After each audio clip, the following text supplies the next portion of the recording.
Hello, everyone. Thank you all so much for taking the time to be here today. We will be your hosts for today's event. We've had lots of logistical issues due to the current administration and all of the unfortunate conditions that we are all living under, so I'm sure you all can relate and understand. Nonetheless, I am Serina Cuza, an AFT intern and co-chair of Students for Justice in Palestine, right here at San Diego City College.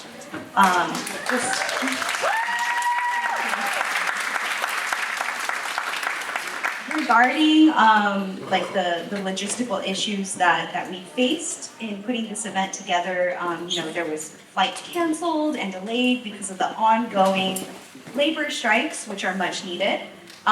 Yet we are still here, and all of you are still here and willing to engage in making change, right? So give it up for yourself. My name is Guajardo. I'm the other co-chair of SJP, a business student here at City College. This event is organized by the students, for the students, and we're super excited to have a lot of very special people here to share some wisdom with y'all. I wanted to start off by seeing in this room, how many of y'all are City College students? Raise your hand. There's a bunch of you, awesome. I want to check what different subjects y'all are here as. So, can somebody tell me like what class you're from? What's that? Business communications. Business communications, awesome. Because, right, what other classes do we have here? Dance. Dance? Oh my god. Alright, what else? Chicano studies. Chicano studies, of course. Right? Intersectionality, right? What about unions? Is anyone here from a union? Alright. What unions? SEIU. IWW. Any other unions? What unions? UFCW. Keep going. CFT. CFT, yes, California Federation. Which one? Oh, awesome. Okay. What about community organizers and activists? Like anyone here from other organizations? Which one are you from? Labor Solidarity Action Network, y'all. What about you, Leila? Detention resistance. Anyone else? JVP and Palestine. What about, how many of you are my parents walking in right now? You're here to see me. Right here. Right here. Thank you. So, the point of this event is to bring everybody together to make you think about how all of our struggles overlap. To see how the work that we do together can liberate ourselves and those affected by the boot of our government in other lands. Because we all know what we're here for, right? Palestine. And we're here to see what labor organizers, what students and teachers are doing to do something about it. Gaza is the moral issue of our time. It continues to be the moral issue of our time. Everything we're seeing in Gaza and the West Bank continues to bear this out. So the work that we do as SJP is a result of our moral values and our moral outrage, because this is a moral issue. Before we go any further, actually, we don't have the Palestine Cola. So we're gonna have Palestine Cola here. If y'all have seen the ads on Instagram, there's Palestine Cola going around. Allegedly. Allegedly. We have a bunch of cases. It's gonna get here as y'all walk out. So make sure you get that. It's an alternative. It's a good example, a very easy example of what kind of alternatives we can find. As we're talking about divestment, it's a big theme in this conversation because it's the biggest tool that we have here in the US to fight against what's happening. Yeah, and speaking of narrative and things like that, we want to start off by thanking those sponsors who have absolutely had a major hand in helping make this event possible. First off, the Council on American Islamic Relations, one of our strongest allies in Duke and on campus, otherwise known as CARE, right? Among other issues. Their work includes protecting members of the Muslim community from attacks around free speech, and CARE has also helped us reverse the banning of the phrase, you all know this one, from the river to the sea, Palestine will be free. Yes, exactly. They've helped reverse their stance throughout our district. It was an amazing accomplishment. And they're also currently involved in the middle of a big battle that relates to the chilling of free speech with the case of ICE under the Trump administration and detaining, British journalists like Sami Hamdi for several weeks and for speaking out about Palestine in the US. So that's CARE. And we also want to thank the Center on Policy Initiatives, otherwise known as CPI. Also AFT, or the American Federation of Teachers, y'all's union, yes. The City College English Department, and the Cubano Studies Department, revolutionary as always, and of course, the World Cultures Program. Some of them are hailing here with us, so be sure to check them out. They're like out front, and I'm sure you guys have already done that, but if you have not, be sure to do that, communicate. Let's figure out how we can organize as a comunidad, right? And we also want to thank community organizations standing in solidarity with us that are working towards improving our communities, right? And also, we're involved in making this event happen, such as our sister organization, SJP, at Mesa College. Yes. Activist San Diego. The CalSTRS DIVEST campaign, which we'll hear more about later, and Code Pink San Diego. They'll all be joining us for a march to Quran Plaza after this event, and we'll talk a little bit more about that after this half and panel discussion. And finally, we want to acknowledge City College President, Dr. Ricky Shabazz, the facilities, communications, and theater staff and workers for allowing us to use this amazing space right here at Seville Theater. Okay, so we're going to talk a little bit more about the work SJP is doing, because we are doing a lot of work, and this event is about everyone seeing the work that's being done with our panelists and us. We are a student organizer causing all sorts of good trouble on campus, and everybody knows it. All the administrators love us. We're hosting this event, as she mentioned, with the Mesa College SJP, and with the support of our amazing co-advisors, our faculty co-advisors. Mona Alsoraimi-Espiritu, she's an English professor and academic senate president. Leila Martinez, she's an English professor.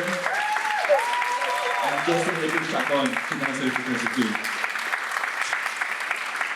And of course, I want to ask all our SJP members to please stand up and give them a round of applause, because we put a ton of work into this event. They're probably all in the front still too. There's about 20 of us in the line. Alright, so our job, as you can imagine, is to advocate and educate around the issue of what's happening in Palestine, and what our roles are as American citizens here in US soil, and how we drive the conflict. We take direct action, such as this event, in solidarity with the Palestinian liberation struggle. Some of the work we've done here on campus includes things like teach-ins, campus protests, DEPCA workshops, poetry events, and the passing of free speech and divestment resolutions. Up and down the shared governance process. And when I say up and down, it is up and down the shared governance process. SFI Senate, Academic Senate, SJP, the board, yes. Everywhere.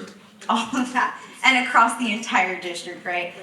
We're actively pressing the Board of Trustees right now to make a public reversal on their stance, prohibiting the phrase from the river to the sea, Palestine will be free, on campus. And we are also working directly with district administrators to pass a viable ethical procurement policy that divests from companies that engage in human rights violations. right? Because this is a human rights issue, not a political issue. We're also incredibly proud to be working with campaigns like the CalSTRS DIVEST campaign, which we'll hear more about later on. And we're also here with the one person, one of many co-advisors whose help was absolutely essential in putting this whole thing together and has made not only this event possible, but also all of the work that we have done as Students for Justice in Palestine possible.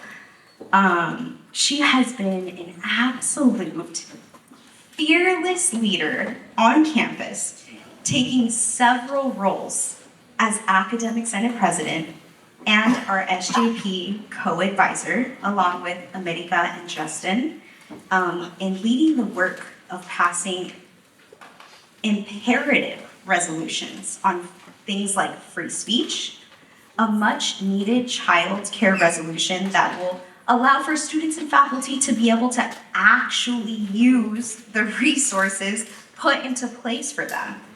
The anti-tasers resolution to prevent our students and community from getting unnecessarily policed and violated. Shame.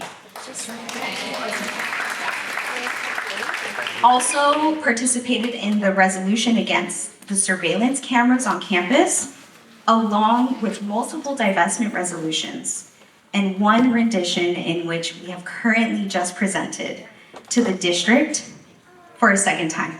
So inshallah, it passes through.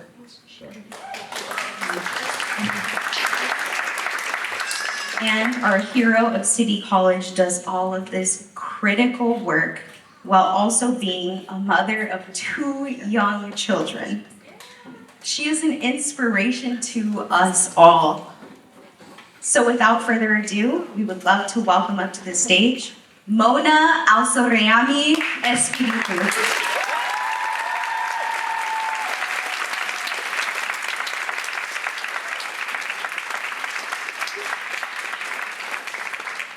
Good morning, everyone. Assalamu alaikum. That was light. Let's try that again. Assalamu alaikum. Thank you. Good morning. So thank you, Serina. You're going to make me cry, and that's very embarrassing. That was not all my work. That was the work of our academic senate and so many strong faculty and students on our campus. So I just want to acknowledge that. I also want to acknowledge that these students are the best students in San Diego, maybe even in the world. They have breathed life into our campus, into so many of the faculty that work with them. They have held our admin accountable. They are the moral compass of our campus. And I highly encourage all faculty who come into contact with these students to listen to and let them guide us, because that is what I am doing. I am not the guide of this project. They are my guide. I also want to acknowledge that we have had an incredibly, as I said, logistically crazy past couple of days. Chris's flight was delayed for hours and hours and hours, and then eventually canceled at 12:30 a.m. last night. So he should have been our keynote today. He will not be. I'm sorry, Serina, if you were supposed to say this, but if you were expecting him to be the keynote, he will be in the second half. So we've actually switched. So we will start with a panel. And then if we can zoom him in, he just landed 5 minutes ago.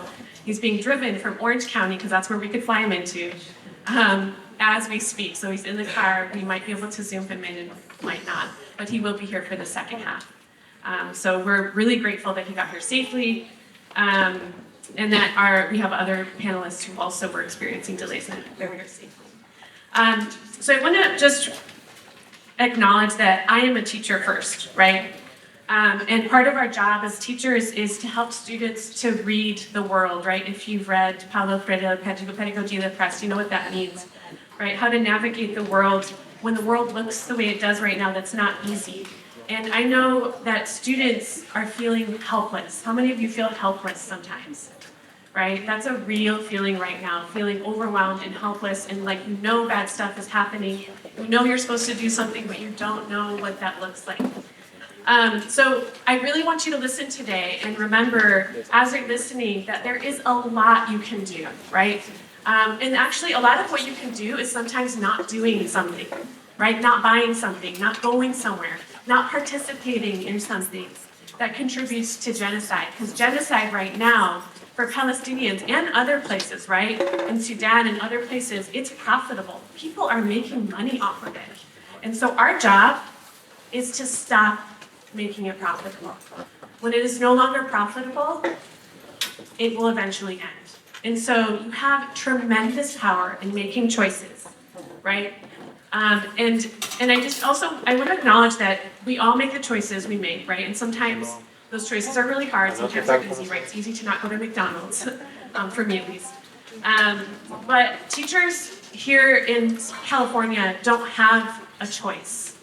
By that I mean that our pensions, which is CalSTRS, we are all invested in a pension that forces us to be complicit in genocide. It is invested in genocide, in occupation, in surveillance, the same surveillance that's contributing to the ICE raids. And we're forced to contribute. There's no alternative pension, right? We can't opt out and say, oh, I want my retirement money to go somewhere else. So our salaries are paying for genocide. And we will hear a lot more about this, but I want to just tell you from the perspective of a Palestinian, Yemeni child of immigrants, what that feels like. Imagine being in that position, being the child of immigrants, finding your dream job, right? City College is my dream job. Getting tenure, right? Feeling like this is the American dream. And then finding out that your job requires you, it's not an option, requires you to contribute to genocide, to contribute to the murder and starvation of children. Your people, right? I mean, all people are my people, but people, right?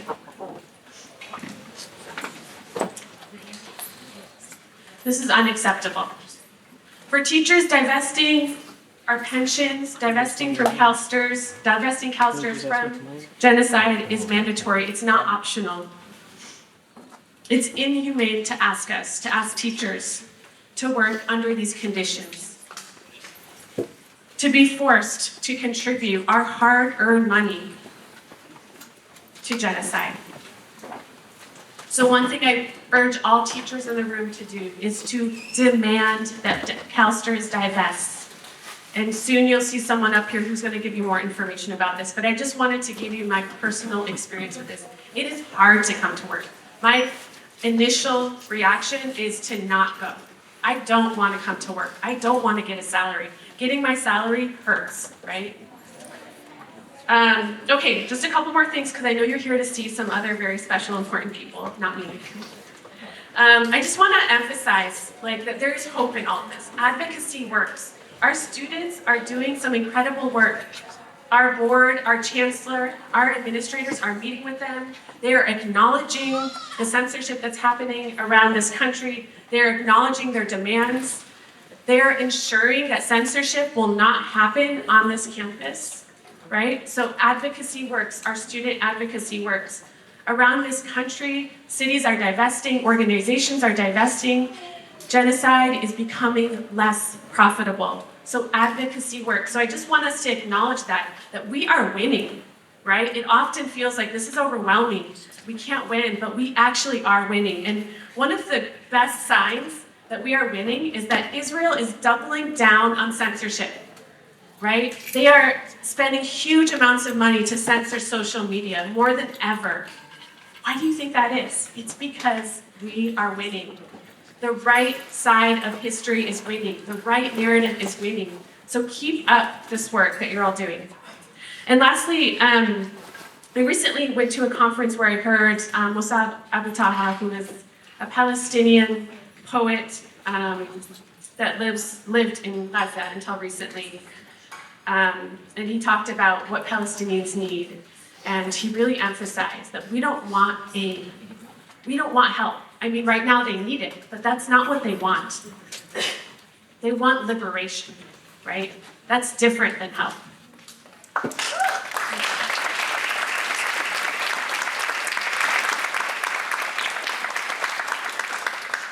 They want and this is his words, not mine, to be able to provide for themselves. They don't want other people providing. They don't want to live in a charity state. They want to provide for themselves. It's that simple, right? And then the last thing he said is what we really, really want is stop sending weapons, stop sending guns to Israel. That's it.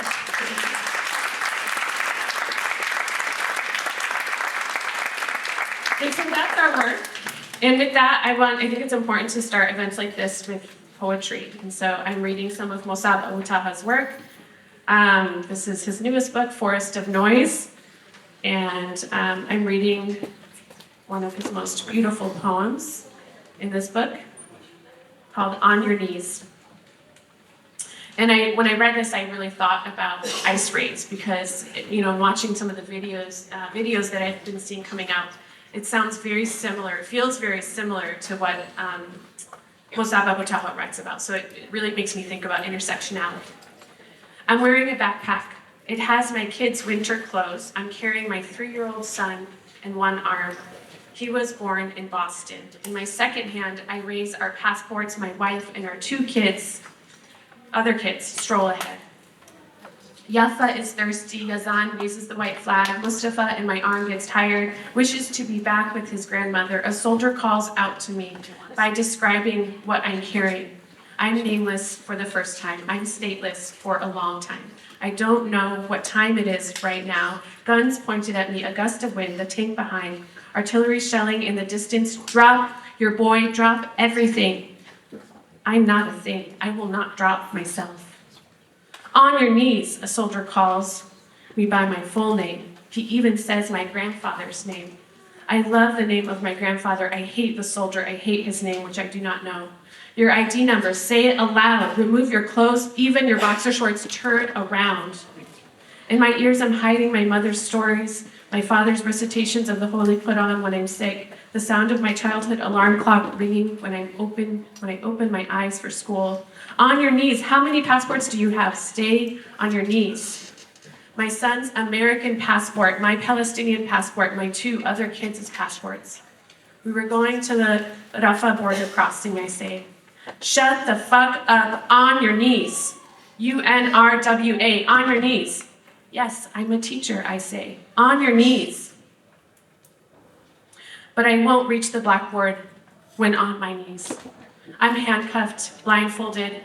I'm shoved from the back of my neck. On your knees, terrorist, on your knees. Show me any proof, I ask. A slap across my face. You get us proof, on your knees. It begins to rain, my teeth chatter. On your knees. Someone next to me weeps. I need to be with my pregnant wife and my baby daughter. On your knees. We are on our knees. On your knees. They throw us into a trunk. It travels and travels and stops. They take us out. On your knees. Minutes later, someone kicks me in the stomach. I fly with pain. On your knees. Then someone kicks me in the face. My head is down. My nose bleeds. On your knees. I hear the soldiers chit-chatting. On your knees. They take us far away from Gaza to the Negev desert. Someone there tells us, on your knees.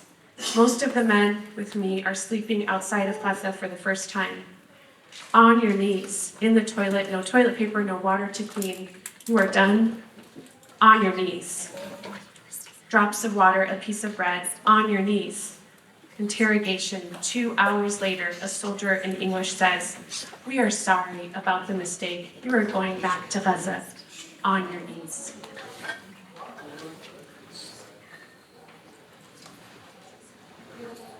And I have one more very short poem, and then we're done. This one's called What a Gazan Mother Does During an Israeli Night Airstrike. How many parents do we have in the room? Okay. So as a parent, this hits especially hard. She gathers all her kids around in her bed as one collects and packs books and clothes before leaving a hotel. She counts her kids' ears, mouths, noses, and then looks into their eyes, and I swear she smiles. She sings a night song to bury in the ground and the sound of bombs to disappear, the whirring of drones back into the clouds. She hugs each child still there after every bomb. And if she knows a bomb is about to light up the sky, and the room, she covers her kid's eyes and loudly asks, "What can you see when your eyes are closed?" Hoping her trembling voice may hide the bomb's eradicating sound. Okay, thank you for listening to me for a few minutes.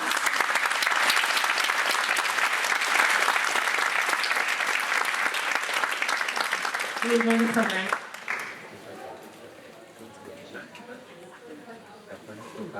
All right, thank you so much, Mona. That's beautiful. If folks are standing up against the wall, if you want to take a moment to find a seat, that's cool. So I know that we had one of our panelists fly in literally like half an hour ago. Is Christina here? Yes. Okay, awesome. Can all of our panelists please come up? And then, let's see. Okay, awesome. And then we'll, hopefully we can get a good surprise and get the keynote in here in the middle of the panel. So, everyone, the Palestinian resistance is alive and well here in US soil. Have a seat, please. The resistance is alive and well through the Palestinian diaspora that leads our movement here. When you meet a Palestinian in the US, a powerful revolutionary will surely follow. Here today, we're honored to be joined on stage by 3 powerful Palestinian women, all of whom courageously defend their heritage, the memory of their homeland, and their families trapped under occupation and genocide. And all, in some way, are involved in the labor struggle to defend teachers' and workers' rights. First up, we are proud to welcome Leila Khader, who has been an absolute trailblazer in her line of work within the community and the labor movement, and also, most importantly, the fight for Palestinian liberation. She was a major influence in writing the San Diego Labor Council's divestment resolution, which passed recently. And most importantly, she was a Palestinian organizer and trailblazer again in the labor movement. So thank you, Leila, for being here today.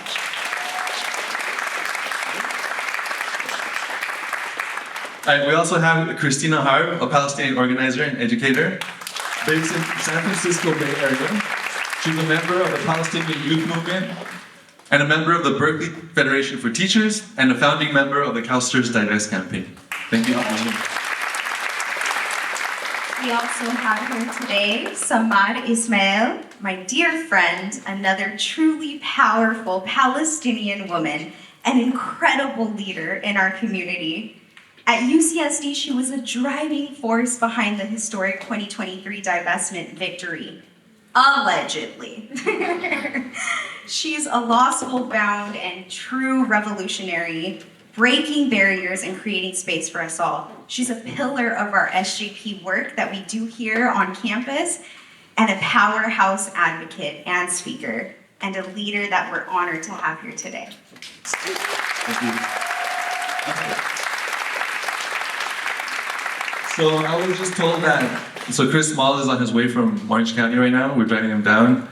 We're gonna see how we can zoom him in.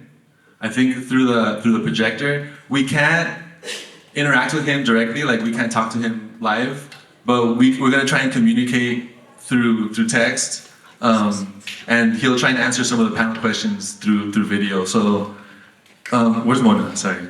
Do we know how we're gonna do this? No thanks to the Trump administration, right? Shame. Shame, absolute shame. Yeah, we're experiencing all of the technical difficulties due to the times that we're living in, right? I'm sure we've all been affected some way. Our communities are getting raided by ICE and further things like this. Our members are getting kidnapped, and Chris Smalls is being held up. All right, we're gonna get started either way, and then if we can make this work, we'll zoom him in, and it might be a little not fluid, but this will be fluid. So thank you so much, everybody. I'll get started with the first question. So can you tell us about what campaigns you're currently working on and how they relate to labor organizing and how they relate to Palestinian liberation organizing. We can start with you, Leila. Hello, good morning, everyone. So the current campaigns I'm working on and how they relate to liberation in Palestine, this was a question, I was kind of stuck on, just because so what I do is I'm a political organizer for a healthcare workers union in the state of California. We represent 120,000 healthcare workers. And when I talk about healthcare workers, I'm not necessarily saying, doctors and nurses, but really everyone else that helps the hospital operate. And right now here in San Diego, we're really focused on organizing workers because there's this huge gap of workers that are not yet organized in our region. And it's not exclusive to San Diego. I can say that we can say this nationwide. But, my work doesn't directly, work in the sense of liberation with Palestine, but it does at the same time. So this is why I struggled with it because, my job isn't necessarily paving the way for me to work alongside liberation for Palestine, but the similarities are there. Who here is a part of a union or knows how a union is formed, just out of curiosity? Okay, so maybe less than half of us. How a union is formed is really building power within people, right? That understanding. And part of organizing workers is helping them actualize and realize that power so they can stand up together against an oppressive force, against a dominating force, right? And really liberation is the ability to live with dignity without a dominating force over you. In this case, the person that cuts their paychecks, right?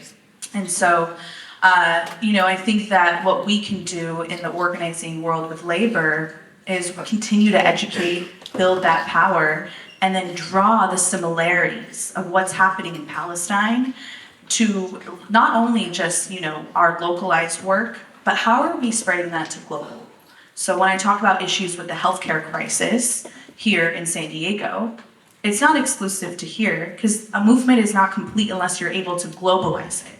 When we see the hospitals that are being bombed, the healthcare workers in Gaza that are putting their lives on the line, this is the same kind of work that we are constantly fighting for and what we need to stand up against, right? And so that's how I would answer that question. Thank you. Should I pass it? Hi, shalom everyone. Peace be upon you all. First of all, I want to give it up again for SJP, City College, and the community for stepping up and making this event happen. It's so awesome seeing community come out for this, so thank you all. For me, I want to build off of what you were saying is that there is no cut and dry solution to liberation of Palestine. I mean, in technical terms. So everyone is capable of finding their own way of activism that ultimately contributes to the liberation of Palestine. Whether it's through working through CalSTRS DIVEST, whether it's organizing students, whether it's writing policy, all of this contributes to the liberation of Palestine.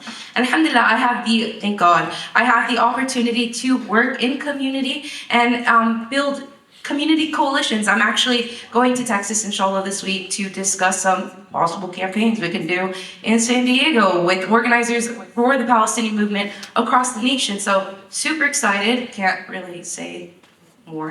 And then, alhamdulillah, allegedly being a part of student groups across campuses, on universities, and working on policy and working with student government to make sure we can set the steps necessary to get divestment and educating our peers, because in the time that we are living in today, education gets increasingly hard. Like the censorship, the barriers that you see, we aim as student groups and organizing groups to teach you things that aren't being taught traditionally in classrooms. That's what's important, and building community, because this is something that's being erased and eroded over time. So our responsibility to be in community always. Alhamdulillah.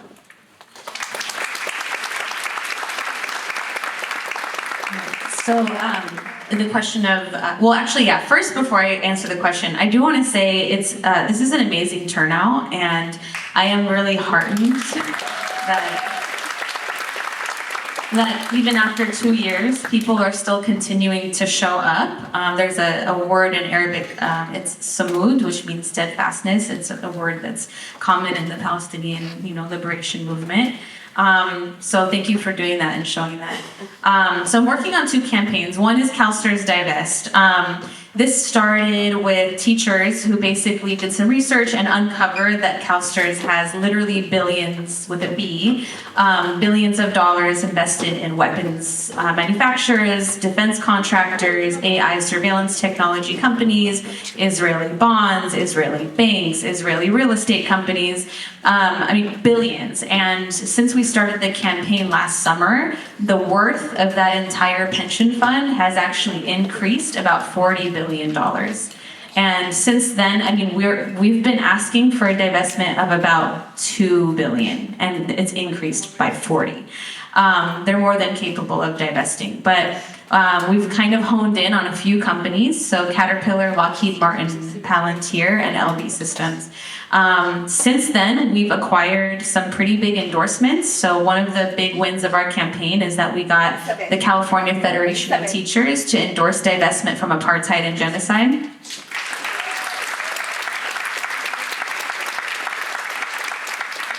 And the other campaign that I'm working on is the Oakland Arms Embargo campaign. If you guys have heard of it. So we discovered that there are components of F-35 fighter jets flowing through a civilian airport, the Oakland airport. And they're not only going through Oakland, but they're going through many, many airports across the United States, including San Diego. And they're being shipped with these private carriers like FedEx. That's kind of the main company we have information about. But we've launched a municipal campaign to permanently cut off Oakland as a node for the military-industrial complex. And inshallah, we'll see a win for that campaign very, very soon. So thank you.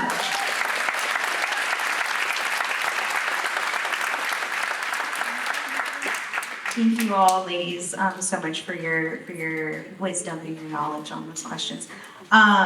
Leila, I know you and I have spoken about this topic in the past, and it was really moving to hear just the general story that you have to offer us as a Palestinian organizer in healthcare, which I can relate to as another medical healthcare worker.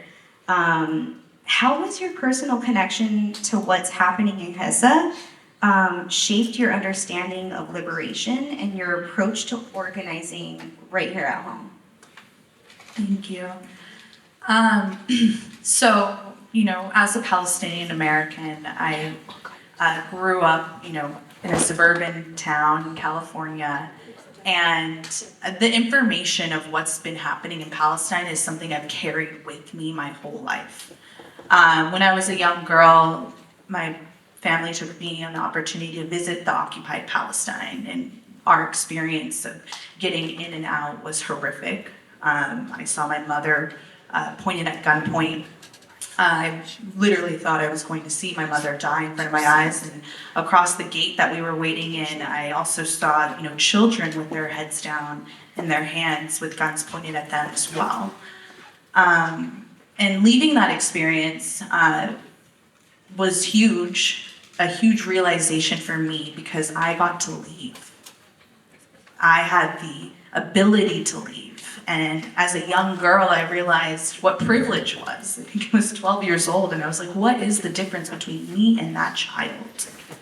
I did not understand it. And, that little girl grew up to work in the labor movement, to work in the social justice movement. I felt the need to dedicate my life to spreading awareness and education and things of that sort, but really creating a movement of understanding and exercising that privilege that I had. And so, I think that experience has really shaped me into who I am, but also what I'm able to do, right? How do we exercise the privilege that we're given here as Americans, the freedom of speech, the ability to organize, to empower, to create movements, right? And us all being in the room, we're a part of that here. We're here to educate, to learn, to be agitated, to organize, to empower others. And so, I think a big part of that experience was being able to use that empowerment and help others feel empowered as well to organize.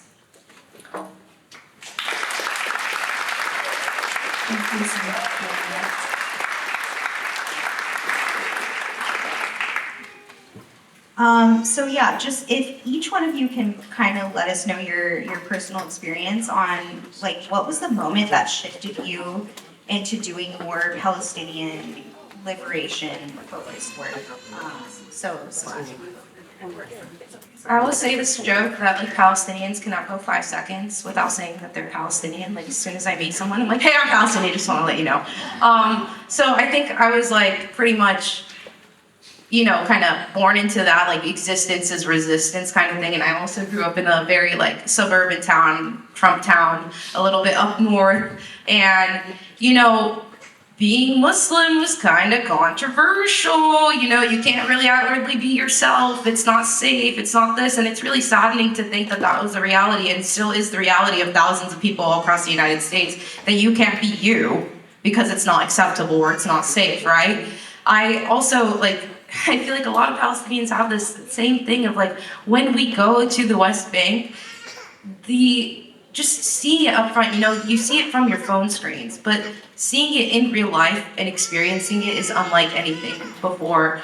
I have seen pictures and videos. I remember Syria, growing up and always asking those questions of why are we allowed to see dead children on our screens? I was a child myself, watching this, and in 2014 too, and just I remember I was like, people are watching this on the news and no one's doing anything. We can't just tell them to stop. Asking these questions as a kid. And I was like, when I grew up, I want to tell people. I just thought people didn't know. And that's kind of what got the ball rolling. And I knew that in my town, that I was the first Palestinian that people would meet in their life. And it was my duty to share that story and to share that worldview. And when I went in I've been a couple of times, I get it every time I go, there's a new problem. In 2016, also separated from my parents, I saw rifles. My dad was separated from me and they held up our passports literally like this and said, this is fake. Help? Hello? What am I supposed to say? I'm 16 at the time trying to explain here's my ID, here's my library card, here's my driver's license. Can you not read English? This is American. And they were trying to essentially arrest us and prevent us from going into Haifa and Jaffa. And I was like, okay, I need to fix this because it's my tax dollars that are paying for this too. The same brutality that my family experiences on the daily in their hometown in Palestine is the one that I was met with. And also, fun fact, every single method of brutalization that you accept for Palestinians or for any other human abroad, you accept it for yourselves here. We saw that evidence, and in the best explanation of this is what happened to students at UC San Diego and UCLA and UC Irvine when the encampments got taken down. That level of violence has been the precedent that we've accepted.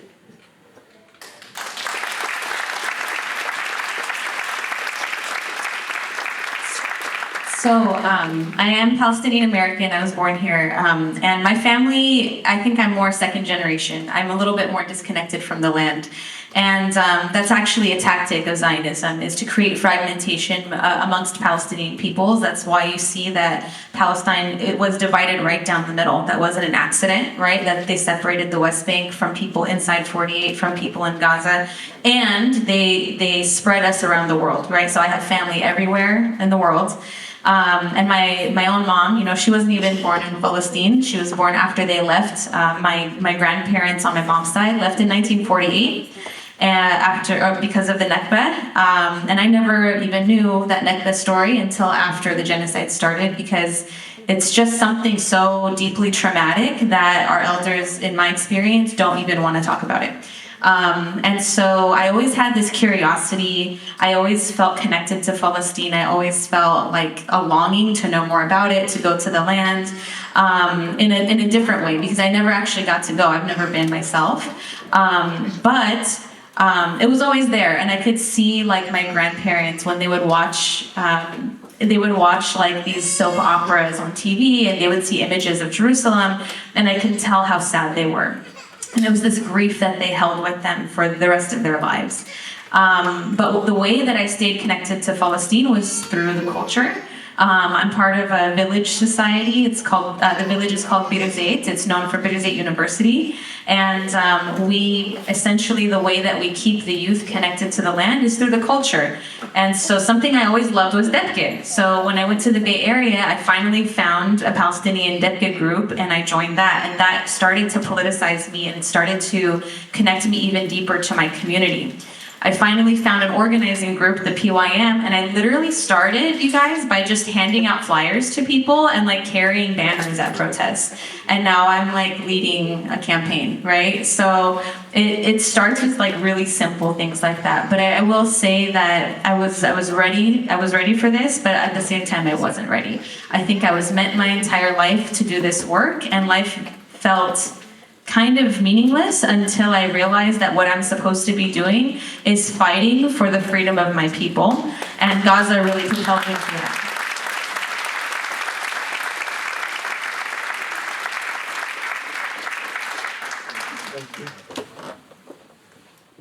Oh.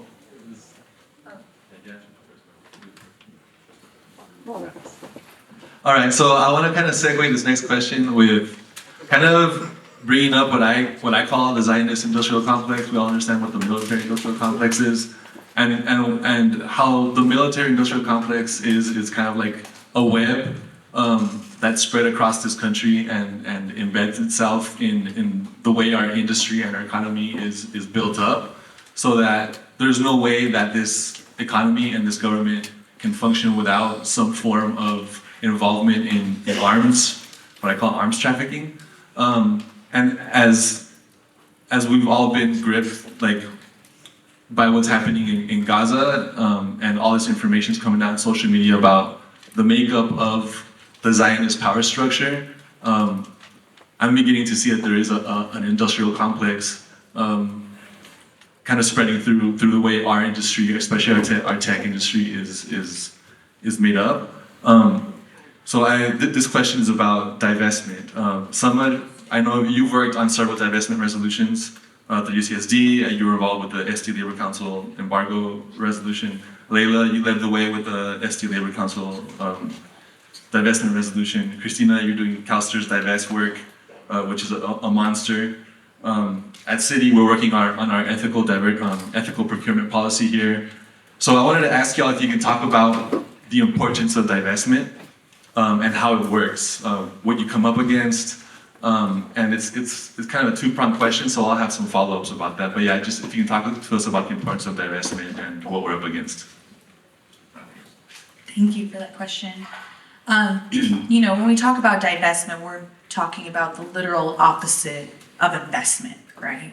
And so I think that, as someone in the labor movement, we're in the social justice space, is that we need to kind of match our money where our morals are. And I think what's really important to highlight is that, liberation doesn't happen in a vacuum. The institutions that we're a part of, our unions, our school systems, our hospitals, they're either there to uphold systems of oppression or dismantle them.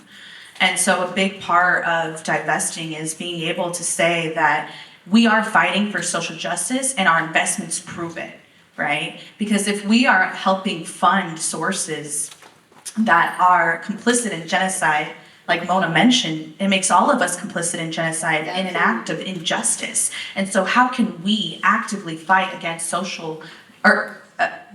for social justice, but then invest in these companies that are literally profiting off of genocide, off of apartheid, occupation, all of the terrible things that we've seen and witnessed? We are all a part of it. Also, right? Our tax dollars are going towards this. So we think about even things like the big bill that was passed on July 4th, right? And everyone's outraged about where their tax money is going and where it's not going. It's how are we outraged about that, but not in the same breath outraged about these investments? And so it's our moral responsibility to ensure that if we are fighting for something, that we are always globalizing it to ensure that the movement itself is strong.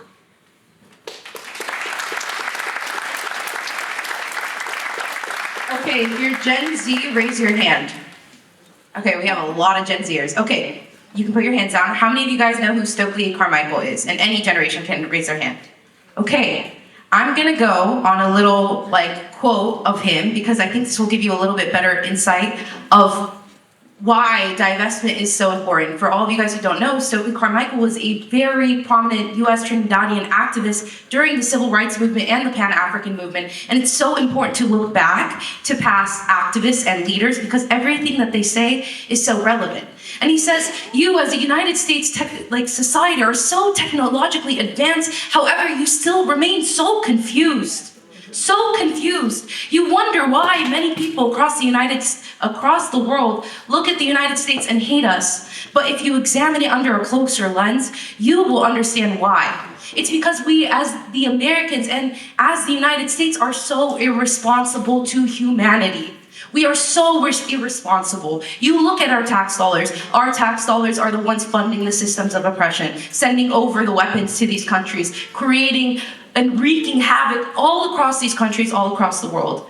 Do you understand why people across the world look at the United States and side-eye us? This is not him verbatim, but this is the gist of it.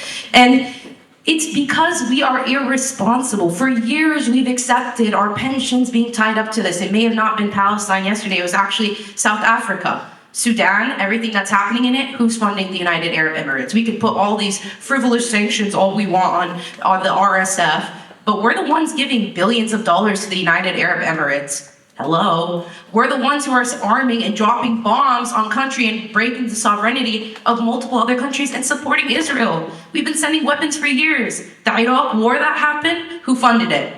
Us. Millions dead. We have been irresponsible. It is our duty to hold our government accountable and uphold our responsibility to humanity, not just to the Palestinians, because it is a standard.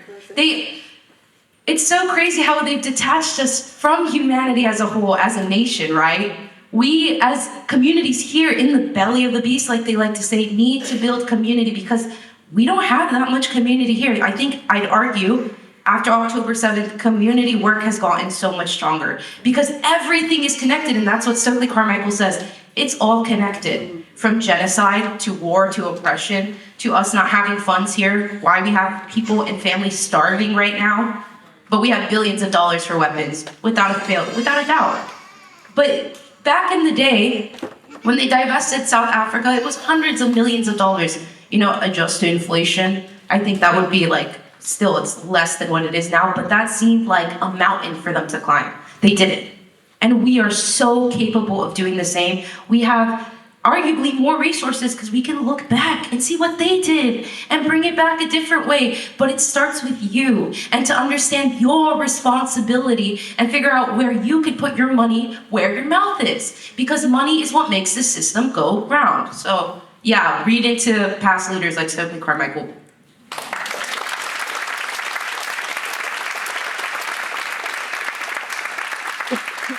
So the question was why divestment fits into the broader movement, correct? Yeah.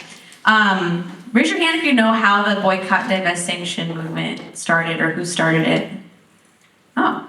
So boycott, divest, sanction is a Palestinian-led initiative. It was started decades ago by Palestinians. And the reason is because they're on the ground. They see the impact of our money on their lives. And so they've been calling for boycott, sanctions, and divestments for a really long time. And it's such a powerful call to action, and it's such a strategic call to action. And this is the beautiful thing about the Palestinian resistance. It's always strategic. It's always very strategic. It's never reactive. Everything that happens that comes from a point of resisting the occupation is never reactive. It's always strategic. That's something I love about our people. And so they realize that they need to sap money away from these companies that were funding the settlements, funding companies that were destroying their lives. So it's okay. Damn, I lost my train of thought. Companies that were destroying. Yes, they were destroying their trains of life. Yes, they were destroying their lives because of the investments, right?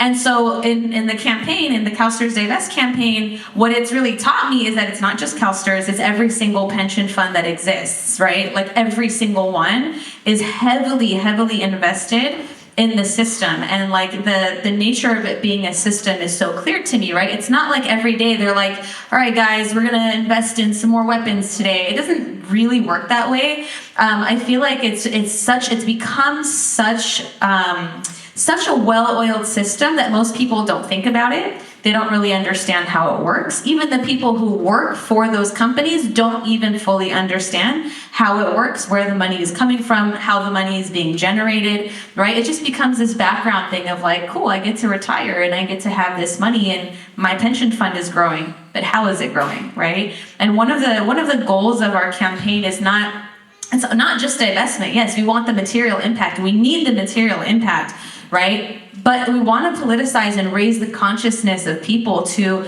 really be aware and like thinking about these things and understanding, wait a second, where is my money going? How is my money being invested? Why did my pension fund just grow by this much money in such a short amount of time? Why?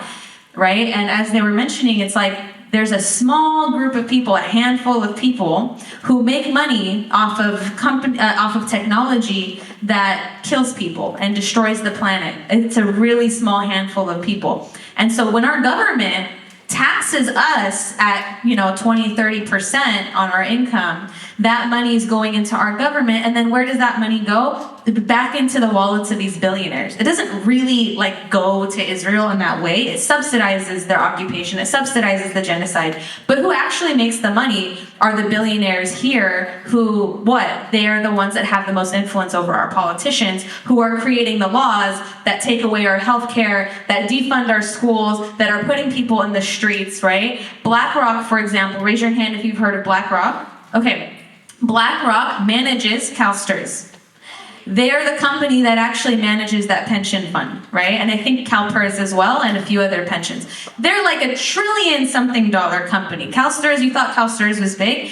BlackRock is worth trillions, right? And they're the ones that are like buying up housing, right? So capitalism necessitates oppression. It necessitates genocide. Capitalism can't function the way it was intended to without genocide.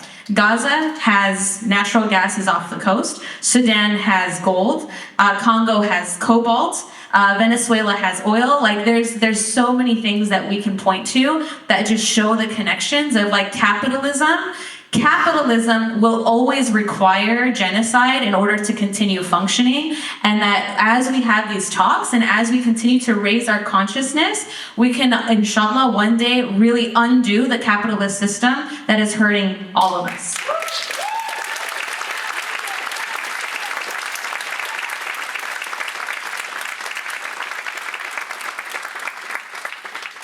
Okay, is Chris Malls ready?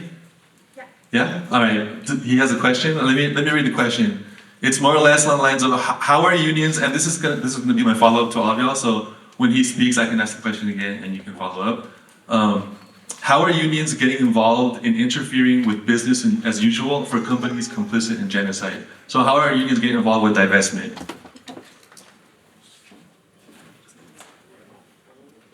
As we wait, Leila, I just wanted to clarify. So we asked you the tailored question first about your background, and then we wanted to give the other two an opportunity to also kind of just give their question about the background, so I wasn't like skipping you over. I just wanted to clarify.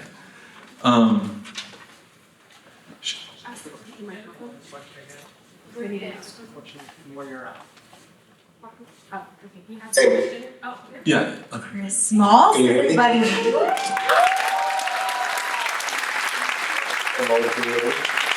you hear me? Yes. I don't know. Maybe you can hear me. Hey, Chris, we can hear you. Can everybody hear me? Yes.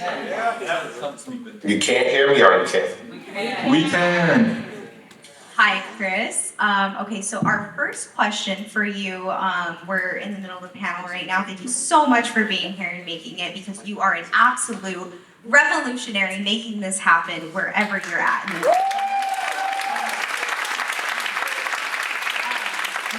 So our first question for you, Chris, how are unions getting involved in interfering with business as usual for companies complicit in genocide? So why is divestment important?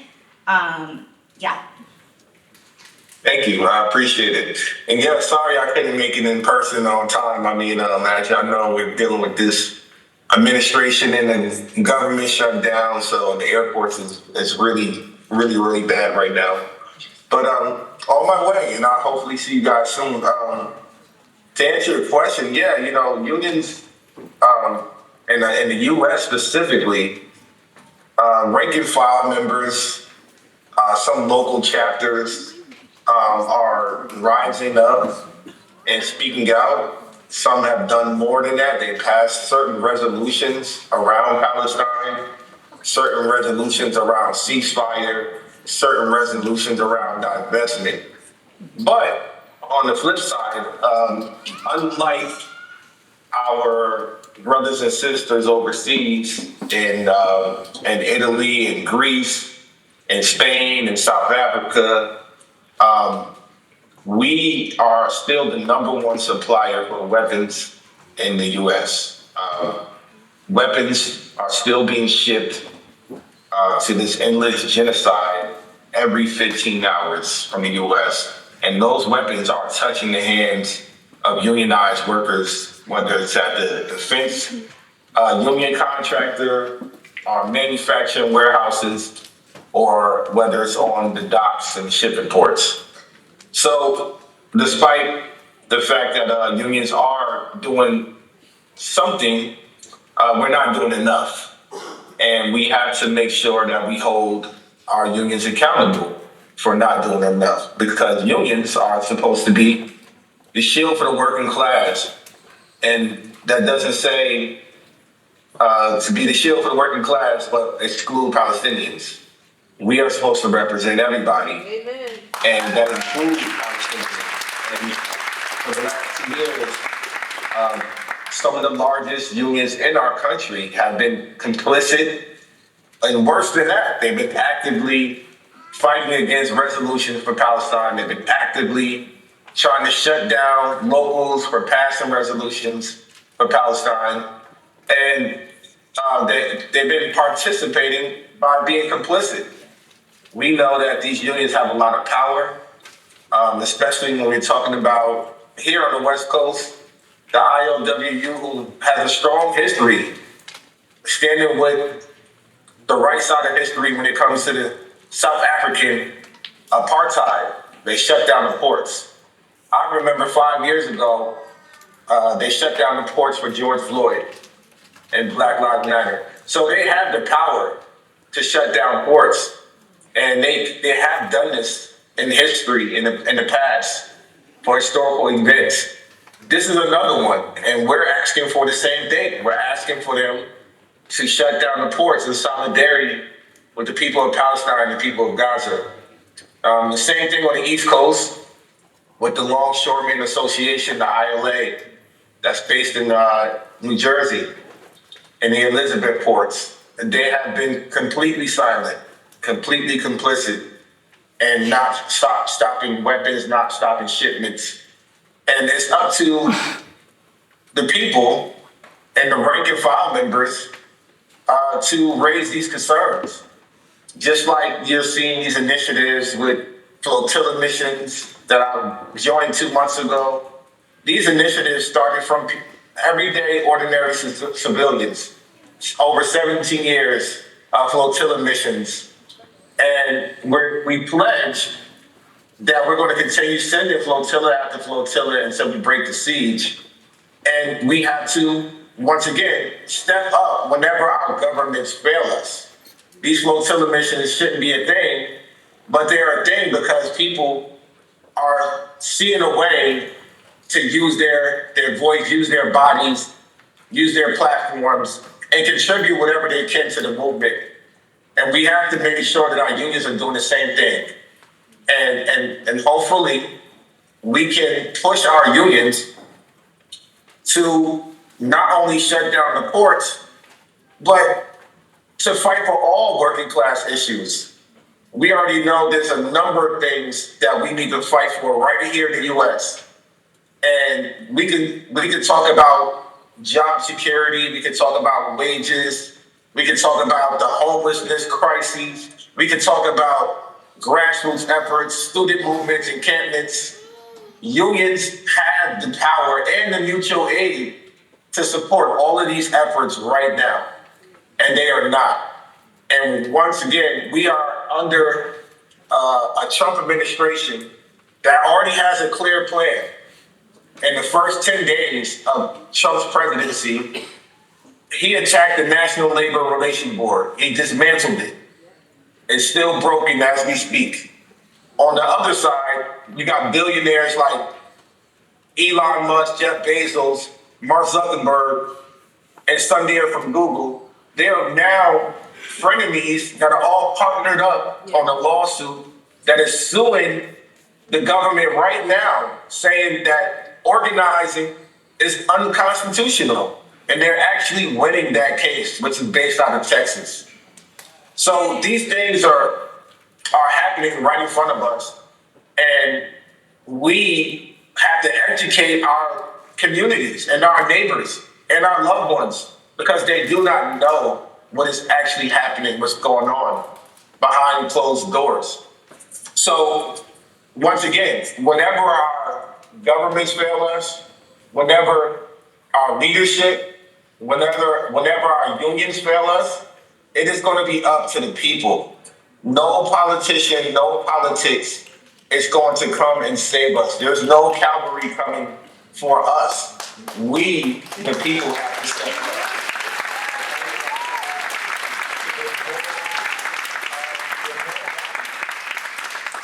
They say an injury to one is an injury to all. Doesn't say an injury to one, an injury to all, except if you're the Palestinian. And we have to make sure that they uphold these morals and values that they started and created from their very inception. So people that are here in the room, people that are listening, we all have a role to play.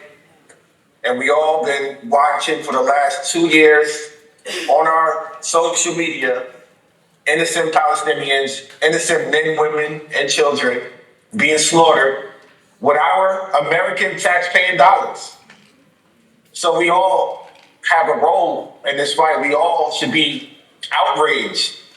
It shouldn't just be left to a very few or even left to just unions. Whether you're union or non-union, this is your fight. The same way we were able to defeat Amazon, a $2.2 trillion company. It wasn't because we had money and power. It's because we brought people together from all different backgrounds and all different creeds from one common cause. That's the same thing we're seeing in Palestine. Palestine is bringing the world together. All different countries, all different backgrounds are coming together for one common cause. And we already won the public opinion battle. We won that battle already. We already know that the majority of the world stands with the people of Palestine. There's only a few individuals and a few entities that disagree with this argument. And we have to hold them accountable right now. So if you're complicit, if you're silent, if you're not doing anything about it, then you are also a part of the problem. So unions have a very huge responsibility right now in these times that we're living in. They are supposed to be the shield for the working class.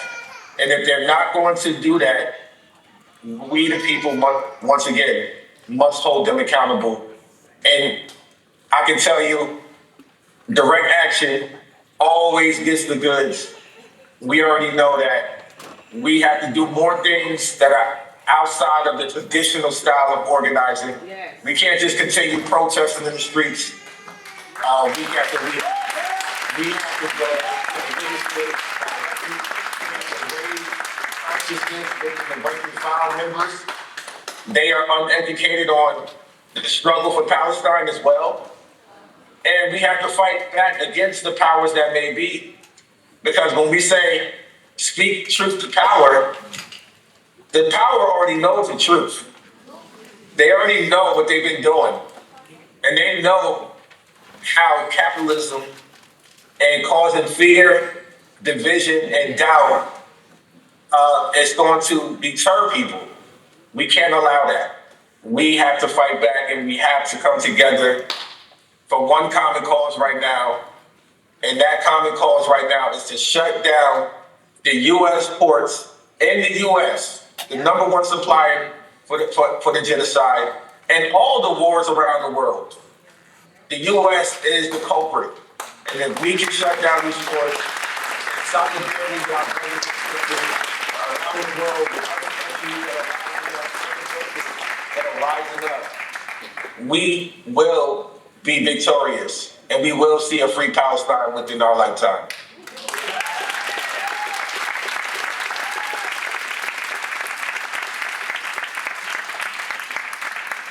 Thank you so, so much, Chris, for your comments and wisdom and knowledge.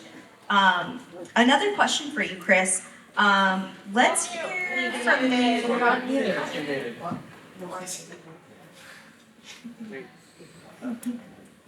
Thank you so, so much, Chris. Can you hear us now?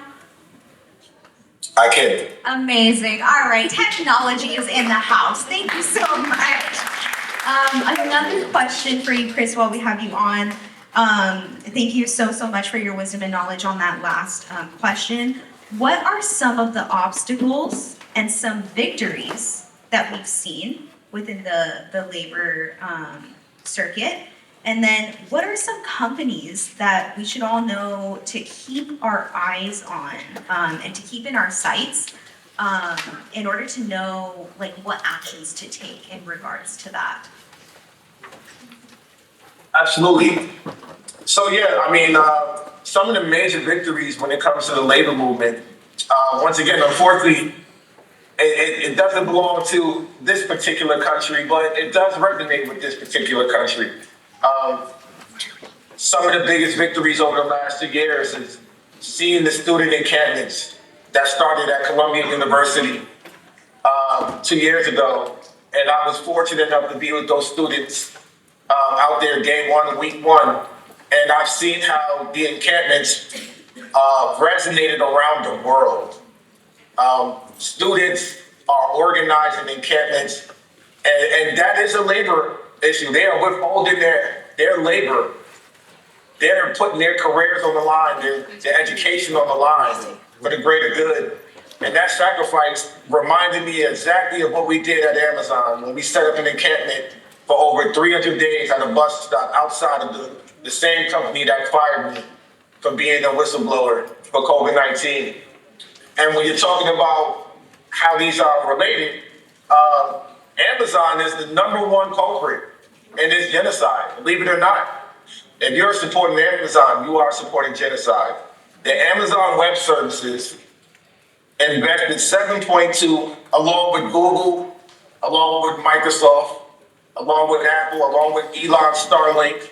All of these major corporations invested $7.2 billion into Project Nimbus, which is a project that is called the Gray Cloud, which is the technology that is being used to target, surveil, and help kill innocent Palestinians every single day. Essentially, Amazon Web Services is Israel's Iron Dome. And when we can say, how is that related to the U.S., you can look right at the government and Pentagon contracts, billions of dollars of contracts that Amazon has with our military-industrial complex right here in the U.S. Step further, they have active entities, government officials on payroll, whether it's the CIA, whether it's the FBI, whether it's the military, they have them on payroll. So we don't have to look no further than Amazon, Google, Apple, Microsoft. The major players all are the corporations that we need to fully divest from, and also, once again, educate people on these corporations and their dirty tactics. A lot of people are unaware about these government contracts with the military, are unaware that Amazon Web Services is the technology that is being used in these genocides. And people need to connect these dots because 1 out of every 4 Americans are going to work at Amazon. 1 out of every 4 Americans, somebody you know, somebody you're related to. If it's not yourself, if it's not your loved ones, your children are going to end up working at Amazon.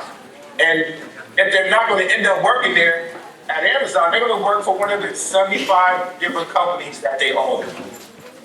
So we're talking about a monopoly and a juggernaut that has their tentacles in every market in the world.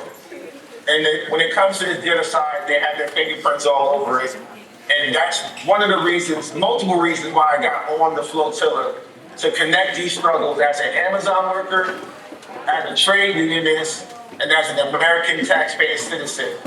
We all, once again, need to be outraged and educate ourselves and educate our communities on why all of these are connected and why labor has a responsibility to fight for us right now. All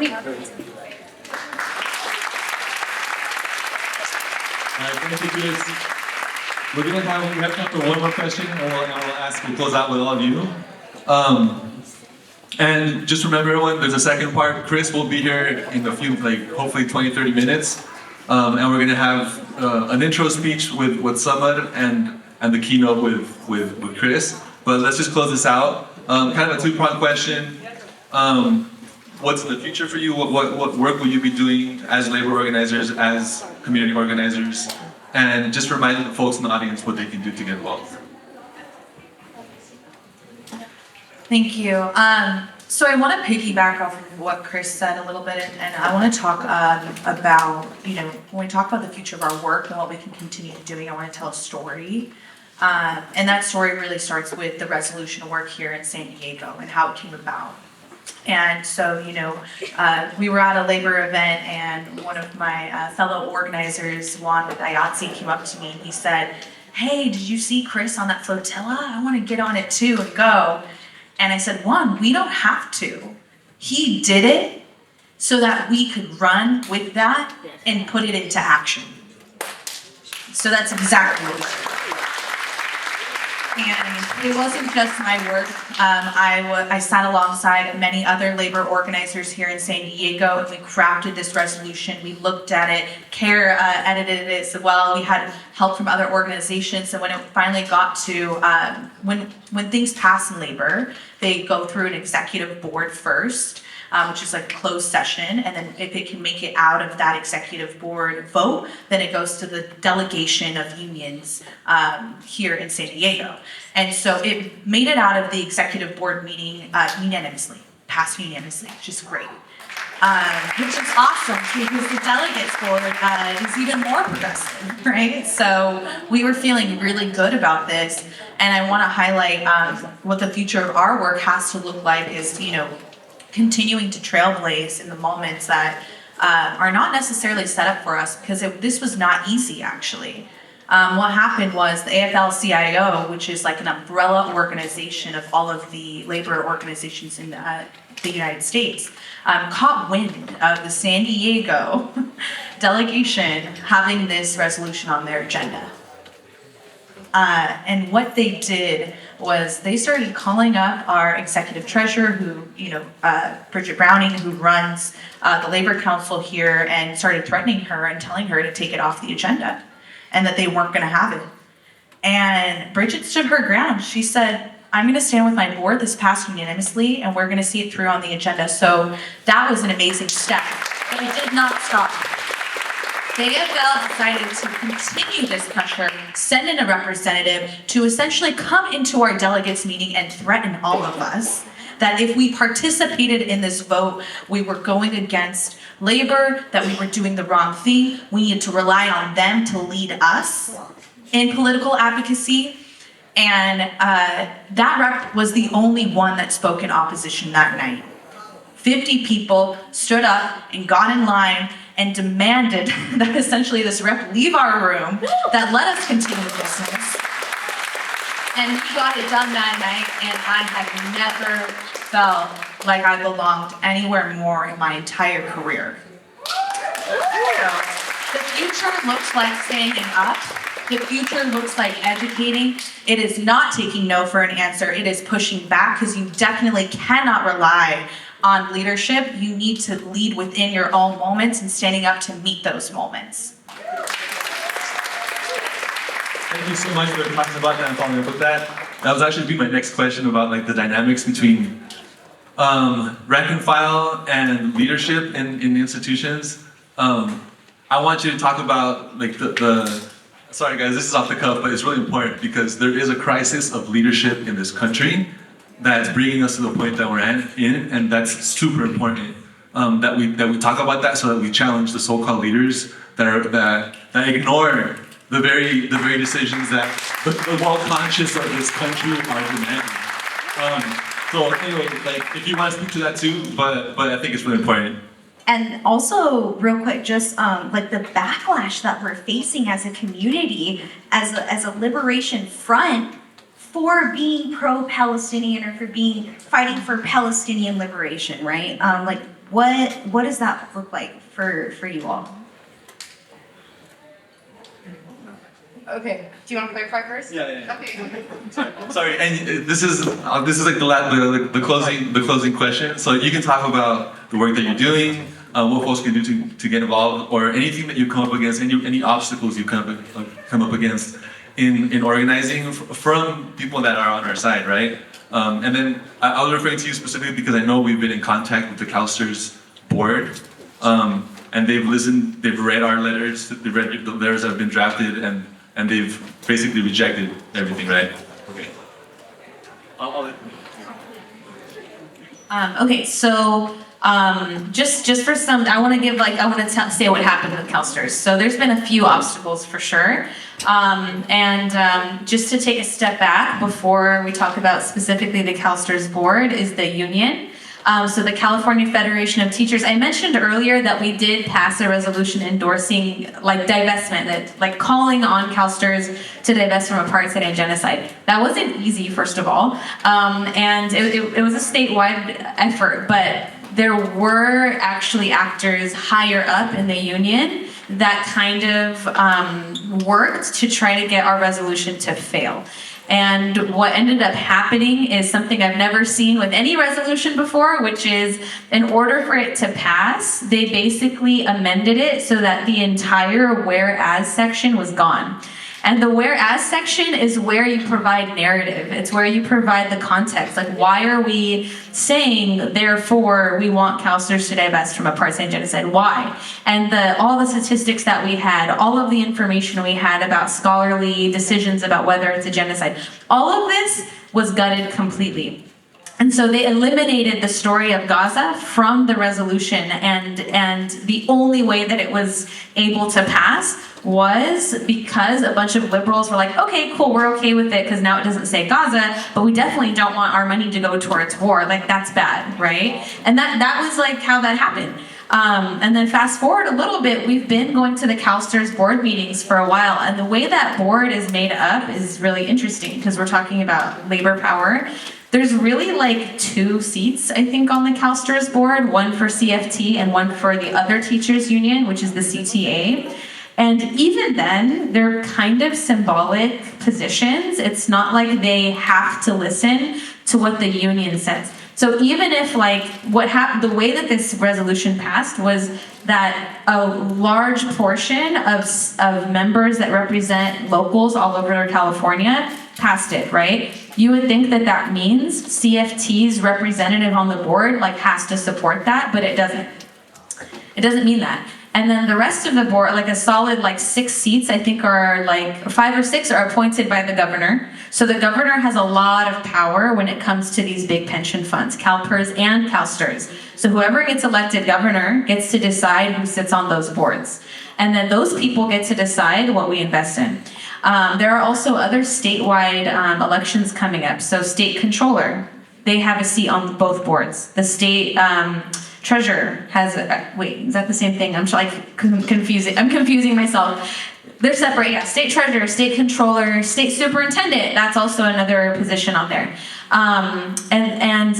So there's all these positions that are actually we have a lot of control over, but we feel like we don't, right? We actually can elect a governor and these people who sit in these offices that actually will have an ethical viewpoint and an ethical stance on CalSTRS.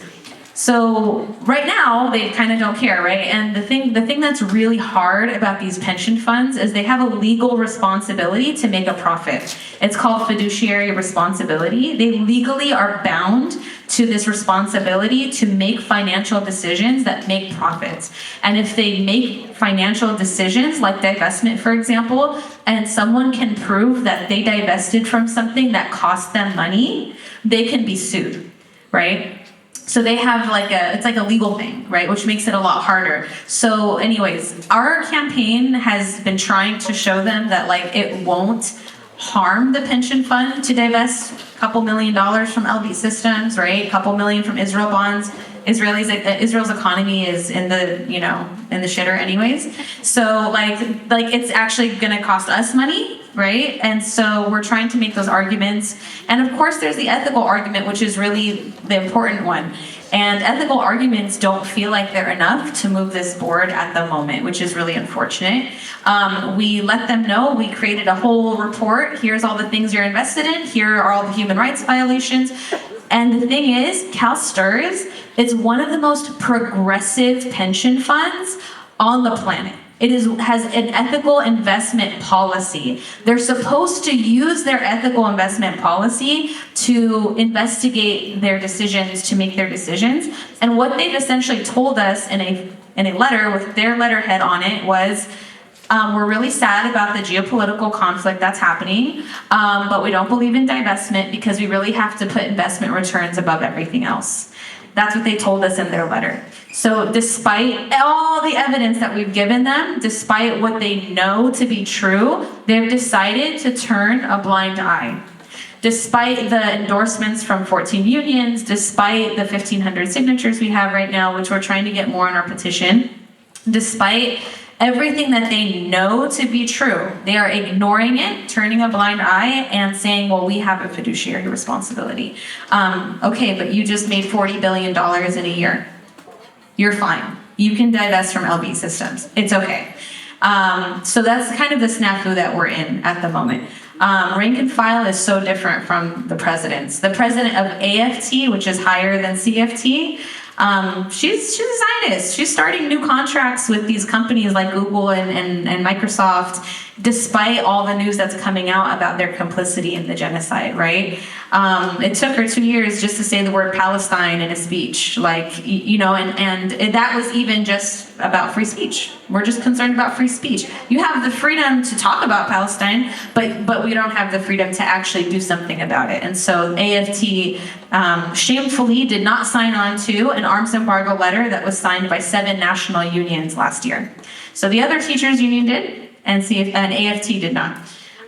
So I want to encourage everyone, if you're in a union, get active in the union. This will be the last thing I say. This is about the actions, okay? I've been talking for a minute. But if you're in a union, get active, right? We need stewards. We need active union reps that actually care about what's going on politically. If you're not in a union, get into a union if you can, right? Big corporations have been demonizing unions for a long time, but don't forget that unions are the reason that we have a 40-hour work week and a weekend.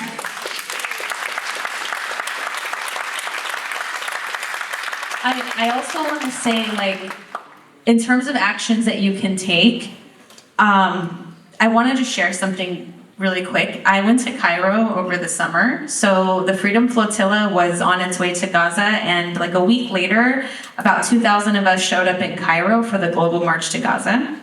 And that was quite an experience. And I can't say everything about what happened, but something I want to share is when I got there, within 2 days, I realized how intense the police state was in Cairo.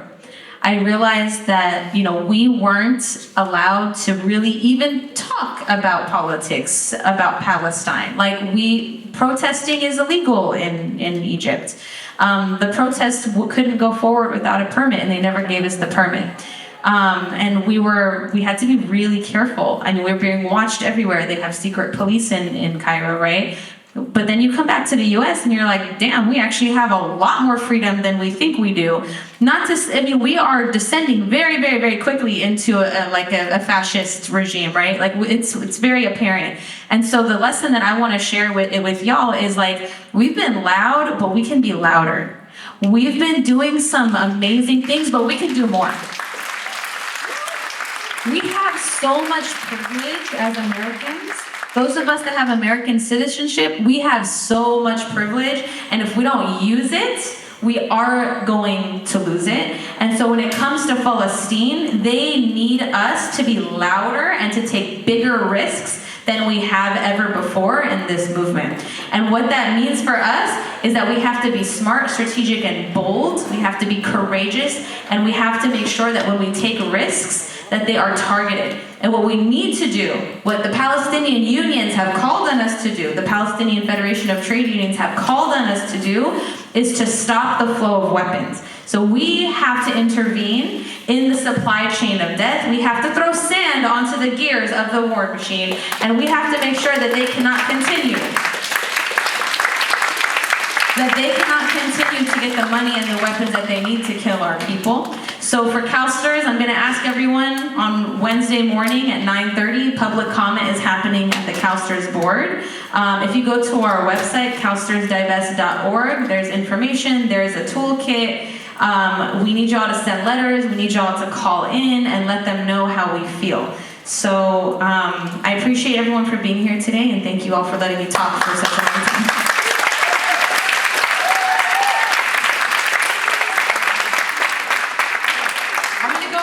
About like political wise, because I think it's really important for us to understand the political climate that we're in everything but the name. We are in World War III, and I don't say this to scare you, it's for you to be cognizant about it.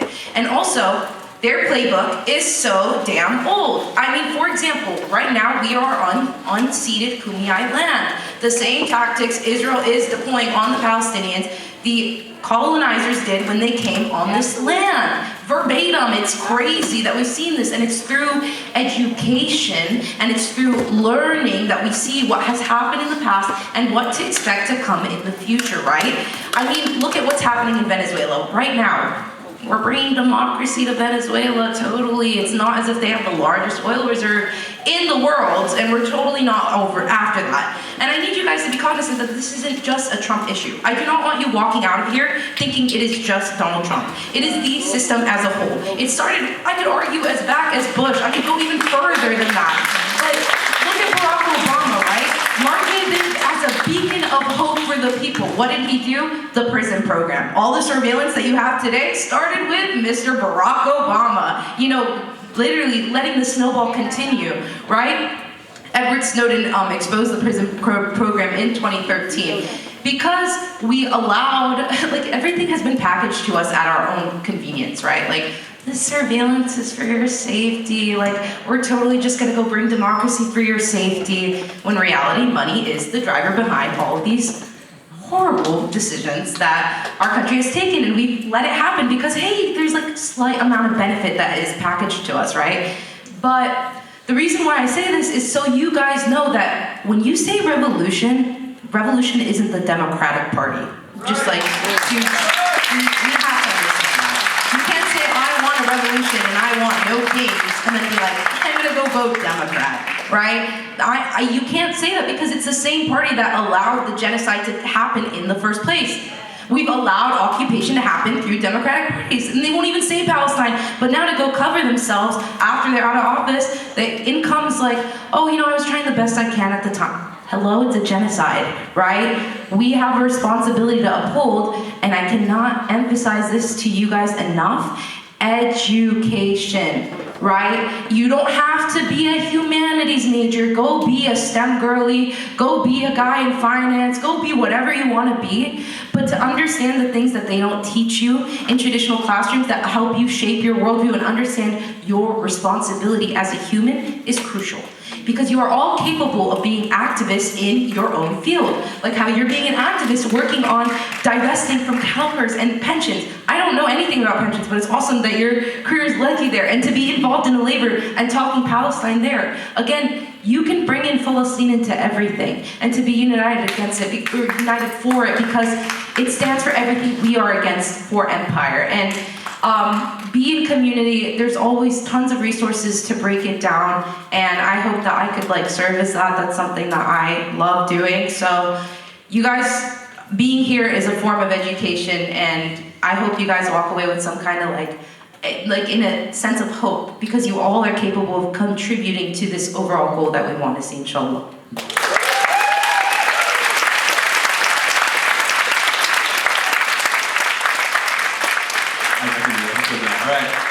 Before we give them the final round of applause, a couple of announcements. So on Thursday, SJP is organizing a Pack the Board meeting. We've had a lot of very productive collaboration with the board and district administration.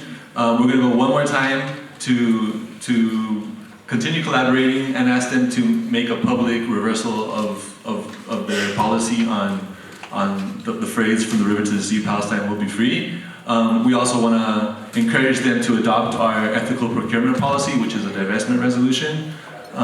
So if y'all want to come to Mesa College to the board meeting this Thursday, follow SJP at City College, and we have a flyer. We should have, there it is. Okay, cool. There's a flyer. Second point of order, after this event at 12:40ish, we're gonna rally. So we organized with a few teachers in San Diego, and Activist San Diego, and some folks from Code Pink and other orgs. We're gonna march from here at Seville Theater at 12:40 to Quran Plaza for a rally that we coordinated statewide with some other CalSTRS Divest organizers in LA, in San Francisco, and Sacramento. So we're gonna be doing some social media work on that. So please join us at 12:40. If you're leaving right now, come back at 12:40. If you're sticking around, please march with us. Don't forget to get your Palestine pop. That's hopefully here at the front. It's really important to keep repping Palestine in every way that we can. So remember to get that, and yeah, follow us on over later for the banner drop. Come back after your classes, and be with us in Comunidad and help just rep everything that we need to do and get organized and get motivated. Thank you, everyone. Let's thank the panelists. It was amazing. Thank you so much.